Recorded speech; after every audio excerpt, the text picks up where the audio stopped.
Hello, welcome back. Okay, this pattern is going to be about a weave variation, but it's going to be a weave with a belt loop for the guy, the leader, and an underarm pass for the follower. Okay, so let's go ahead and get into it. So here we are, the weave position. Now for the belt loop, I'm going to be slightly ahead. Okay, and quick, quick, slow, slow, quick, quick, slow, and slow. Again, go to closed position or open after that. So let's take it from this angle, and slightly ahead, as you can tell, and quick, quick, slow, slow, quick, quick, slow, and slow. Now notice, ladies, as I lead this, you're going to tell the difference in the lead from a spin to a pass based upon the connection. Follow the connection.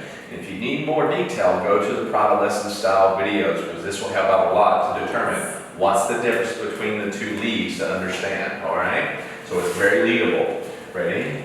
And quick, quick, slow, slow, quick, quick, slow, and slow. Very nice. Okay, so here we are coming away from the camera. This is live dance this time. I'm slightly ahead. Okay, and quick, quick, slow, slow, quick, quick, slow, and slow. Nice. All right. So again, you notice how I go across belt loop. Remember, keep it at the belt loop, and then give her a nice lead to come out for an underarm pass. All right. So take your time. Have fun, breathe, and come on back for the next pattern.